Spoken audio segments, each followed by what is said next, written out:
बिस्मिल्लाहिर्रहमानिर्रहीम। अस्सलामु अलैकुम स्टूडेंट। आज हम स्टार्ट करने जा रहे हैं चैप्टर नंबर 7 किंगडम प्रोटिस्टा।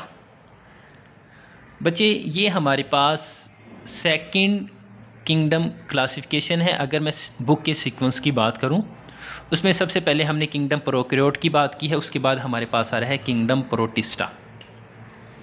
बच्चे किंगडम प्रोटिस्टा के कैरेक्टरिस्टिक आज के लेक्चर में हम कवर करेंगे और सबसे पहले हम बात करेंगे नीड फॉर प्रोटिस्टा। इसका मतलब क्या है बच्चे? नीड फॉर प्रोटिस्टा का मतलब ये है कि हमें किंगडम प्रोटिस्टा की ज़रूरत क्यों पेश आई। ठीक है, तो उसके अंदर बेसिकली हम दो करैक्टर को स्टडी करते हैं या दो स्टेप को डिस्कस करेंगे। पहला पॉइंट ये है कि डिफ़िकल्ट टू करैक्टर, यानी कि इसकी जो खसूसियात थी वो क्या थी? मुख्तलिफ थी दूसरों से, इस वजह से हमें इसकी ज़रूरत पेश आई। दूसरे इसके एवोल्यूशनरी ओरिजिन्स की बात करें तो उसकी वजह से भी क्या है कि हमें इसके लिए एक अलहदा किंगडम की ज़रूरत पेश आई।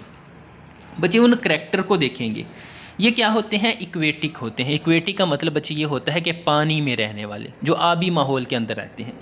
फिर क्या होते हैं? ये यूकैरियोट। यूकैरियोट का मतलब ये होता है कि इनके अंदर वाज या न्यूक्लियस मौजूद होता है। बच्चे इसकी बॉडी फॉर्मेशन वो क्या थी? दूसरों से थोड़ी डिफरेंट थी।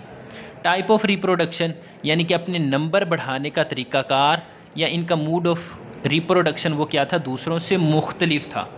मूड ऑफ न्यूट्रिशन, खुराक हासिल करने का तरीका भी क्या है? दूसरों से मुख्तलिफ है, तो इसलिए हमें इसकी ज़रूरत पेश आई। इसका बच्चे जो लाइफ स्टाइल था वो क्या था? दूसरों से मुख्तलिफ था।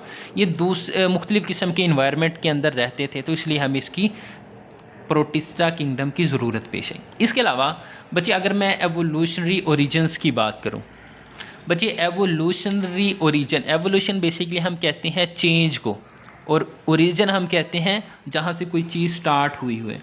अच्छा बच्चे, किंगडम प्रोटिस्टा की अगर मैं बात करूँ तो ये इवॉल्व फ्रॉम प्रोकैरियोट, के प्रोकैरियोट से बने हैं। कौन? किंगडम प्रोटिस्टा किससे बना है? किंगडम प्रोकैरियोट से बना है।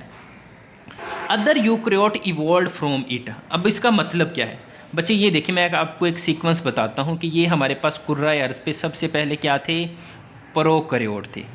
ठीक है, इसके बाद बच्चे क्या बने हैं? Kingdom protista. प्रोकैरियोट से क्या बने हैं? किंगडम प्रोटिस्टा बने हैं। और इस प्रोटिस्टा से बाकी 3 यूकैरियोट डेवलप हुए हैं। उन तीनों का मैं यहाँ नाम लिखूँगा बच्चे। किंगडम फंजाई, फंजाई भी क्या है? यूकैरियोटिक है। प्लांट, ये भी क्या है? यूकैरियोट हैं। एनिमल, ये भी क्या है? यूकैरियोट हैं। तो बच्चे बाकी 3 के 3 यूकैरियोटिक जो ग्रुप हैं वो किससे बने हैं? प्रोटिस्टा। और प्रोटिस्टा किससे बना है? प्रोकैरियोट से बना है। ठीक है, इसके बाद बच्चे कुछ इसके बेसिक कैरेक्टरिस्टिक के बारे में। तो अच्छा, ये 2 रीजन थी जिसकी वजह से हमें एक अलहदा क्लासिफिकेशन सिस्टम या किंगडम प्रोटिस्टा की ज़रूरत पेश आई। अच्छा बच्चे, आगे हम इसके कुछ बेसिक कैरेक्टरिस्टिक के बारे में बात करेंगे। सबसे पहले हम सेल ऑर्गेनाइजेशन की बात करेंगे। अच्छे बच्चे, ये कुछ ऐसे जानदार होते हैं, सेल ऑर्गेनाइजेशन किस सेल से मिलके बना है? तो उसमें बच्चे क्या है कि ये मोस्टली क्या होते हैं? यूकैरियोट। इनके अंदर एक वाजिया न्यूक्लियस मौजूद है, तो इसलिए हम कहते हैं कि ये यूकैरियोटिक ऑर्गेनिज्म है। अच्छा बच्चे, ये हमारे पास कम्प्लेक्स मल्टी सेलुलर ऑर्गेनिज्म भी होते हैं। और इसके अलावा इस कम्प्लेक्स मल्टी सेलुलर ऑर्गेनिज्म से आगे 3 हमारे पास किंगडम है वो बने हैं, जिसका नाम मैं पहले लिख चुका हूँ। एक फंजाई था, एक हमारे पास प्लांट थे, और एक हमारे पास क्या है? एनिमल्स हैं। ठीक है, तो हम कहते हैं however the protista being eukaryote are clearly different from the member of the prokaryotic kingdom. अब इसका मतलब क्या है? वो कहते हैं कि इन तमाम खसूसियात की बिना पे, किसकी बिना पे? यूकैरियोटिक की बिना पे, हम कहते हैं कि किंगडम प्रोटिस्टा किंगडम प्रोकैरियोट से टोटली मुख्तलिफ है। नेक्स्ट बच्चे, हम इसके एवोल्यूशन के बारे में बात करेंगे। ये इवोल्व कहाँ से हुआ है? ये हुआ है प्रोकैरियोट से इवोल्व। तो जब भी आपसे कोई पूछ ले कि प्रोटिस्टा किससे बना है, तो आपने कहना है कि प्रोकैरियोट यानी कि बैक्टीरिया से बना है। इसी वजह से हम कहते हैं कि जब हम इसको क्लासीफाई करते हैं तो बच्चे एक वर्ड आपने सुना होगा, फाइलोजेनेटिक। इन ओरिजिन, मतलब क्या है कि ये ओरिजिन के हवाले से अपने अबाऊ अजदाद से बिलोंग करता है।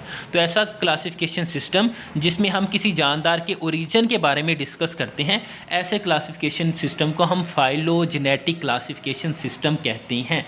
इसके बाद बच्चे हम इसके स्ट्रक्चर के, अच्छा बच्चे हम बात कर रहे थे स्ट्रक्चर के हवाले से, ठीक है। तो स्ट्रक्चर में हमारे पास मुख्तलिफ़ किस्म के प्रोटिस्टा आ जाते हैं। कुछ हमारे पास आ जाते हैं यूनिसेलुलर, जो सिंगल सेल पे मुश्तमिल होते हैं। इसके अलावा कुछ हमारे पास कॉलोनियल टाइप होते हैं। कॉलोनियल का मतलब होता है कि कॉलोनी बना के रहते हैं।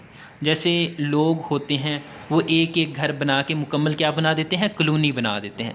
लेकिन कॉलोनी में मौजूद हर जानदार अपनी एक्टिविटी का ख़ुद ज़िम्मेदार होगा, अपनी न्यूट्रिशन के हवाले से, अपनी रिप्रोडक्शन के हवाले से। इसके अलावा बच्चे कुछ क्या होते हैं, सिंपल मल्टी सेलुलर होते हैं, सिंपल मल्टी सेलुलर भी होते हैं। तो ये हमारे पास इसके स्ट्रक्चर के हवाले से बात आ जाती है। इसके बाद बच्चे ये कुछ पॉइंट लिखे हुए हैं क्लासिफिकेशन से रिलेटेड, तो इसको हम डिस्कस करते हैं। क्लासिफिकेशन, ये सॉरी इधर लिखा हुआ था लैदा से, ठीक है, क्लासिफिकेशन से सिस्टम।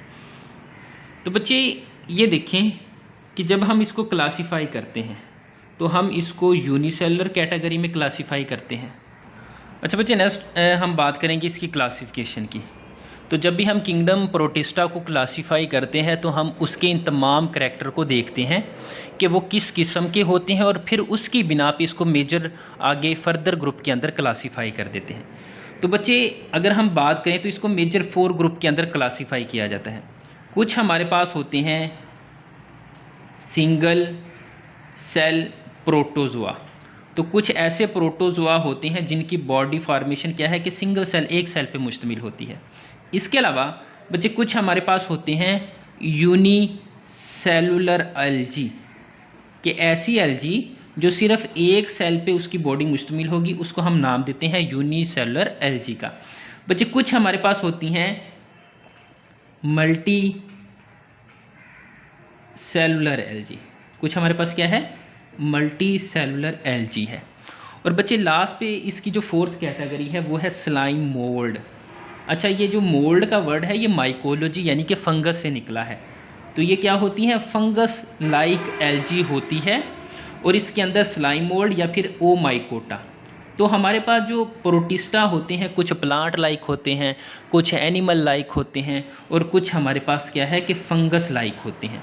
तो जब हम इनकी बात करेंगे तो हम इन तीनों के इस चैप्टर के अंदर हम तीनों की डिटेल के बारे में बात करेंगे। तो उम्मीद है आपको समझ आ गई होगी। इंशाल्लाह नेक्स्ट लेक्चर के अंदर हम नेक्स्ट टॉपिक को डिस्कस करेंगे।